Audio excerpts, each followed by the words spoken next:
If you're after a great running workout to do at home, then this is the video for you. We'll run through a few different exercises that are really good, that just target the key areas that you're after, and are really super easy to do if you're at home. My name's Claire, I'm a physiotherapist from Physiofit Health. If you are really keen on getting your legs lovely and flexible, which actually links into this running workout, because you need that flexibility before you can build on those foundations and work on these exercises, so I'd strongly recommend flexibility. Sign up to our Deep Squat Challenge, the details are in the description below. It's 8 weeks. You will go through each week a set of 3 different exercises for each joint of the body, so low, back and down the legs, so very specific to runners, and will be very good at getting your legs nice and flexible. So sign up and give it a go. This first exercise, you're going to work on the calves, which are really important to push yourself forwards. All of the exercises are important in their own way, but the calves are one of the main components just to help give you that push forwards, and can help with personal bests and improving speed and everything. So don't forget the calves. I'd get you holding on to something, just so you get used to what you're doing. You're starting up nice and tall, but I'd actually get you leaning forwards so that you get all of your weight onto the front of your foot, onto the balls of your feet, so it's easier to kind of lift those heels up. So that's your start position.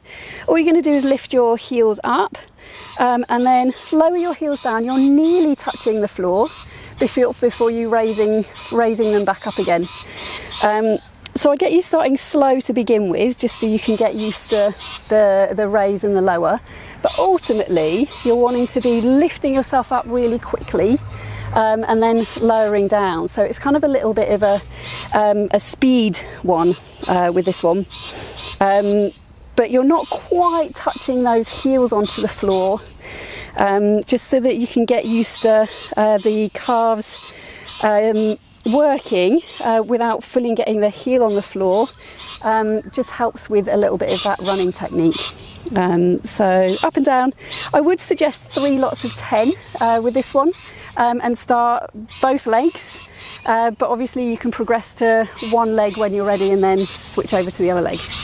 This exercise we're going to work on the quads, which is the front of the thigh. I would get you, I'll just turn slightly, I'd actually get you with left foot forwards, right foot back behind you, but you want all of that weight onto that left leg, and your body is lovely and upright. And then you're going to bend your knee, and then you're going to straighten your knee. So you're thinking about the front of that thigh as you're straightening. Just takes you into a single knee bend, and just starts to work the muscle around the knee. So nice and straightforwards. If you really want to challenge yourself, you would lift your right leg up, and so you are just on that left leg as you are raising and lowering. So that's your quads exercise, although it will get a little bit of balance and a little bit of other muscles as well. So yeah, this exercise works a little bit more up around the hips. Left foot forwards, right foot is back. So you're going to bend that left knee, right leg's back behind you. Hips are facing forwards.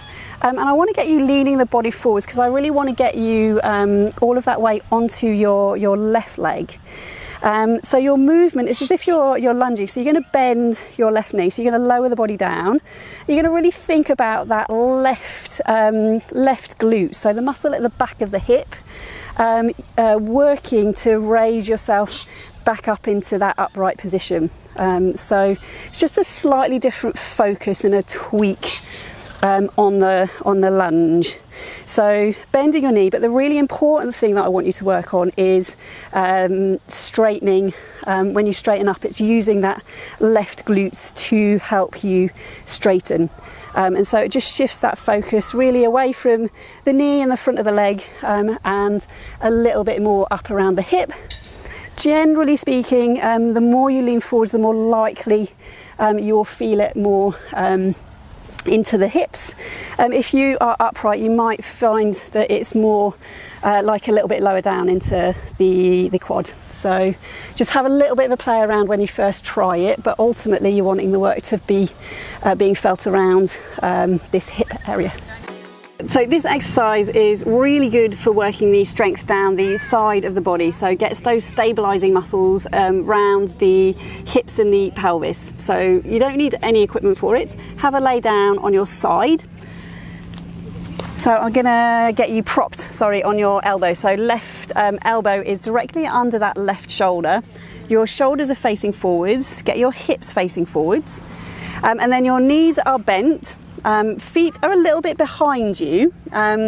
Just want the knees ever so slightly in front of the body, like not too far in front. Now, before you do any movement, I'd get you just focusing on that left shoulder. So sink into that left shoulder nice and slowly, and then push it away. So you're really engaging all of those muscles, and then sink into the shoulder. Now, typically would get you to do this 5 or 6 times. It's a really nice kind of setting up routine, just to make sure that the shoulders are really engaged when you're in this position, because you don't want to leave the shoulders kind of sinking in. So keep engaging those left shoulders. Then when you're ready, you're going to pivot on these knees. You're going to lift your hips up, and you're going to sweep that right arm up. At the same time, just push the hips forwards ever so slightly, so you've got a nice long line between the knees, the hips and the shoulders. And then you're keeping your feet together, and it's that top knee you're going to bring up towards the sky or the ceiling and back down again. So you're going to do your 8 repetitions of your clam, keeping that shoulder engaged, keeping those hips raised. Like I say, it is an amazing exercise to do. And then once you've done all of those 8, then you can lower your hips down, and then you'll be repeating on the other side. Those are the exercises that really target all those key areas of the leg as you're running. Let us know if you have any questions. If you like those kind of exercises and would like a little bit more variety, we have a Pilates membership you can sign up to. You have access to a whole load of different exercises from 5 minutes up to 45 minutes. We do have a lot of running specific exercises, so that's the ones in standing and leg focused. So check it out, the details are in the description below, and I'll see you soon.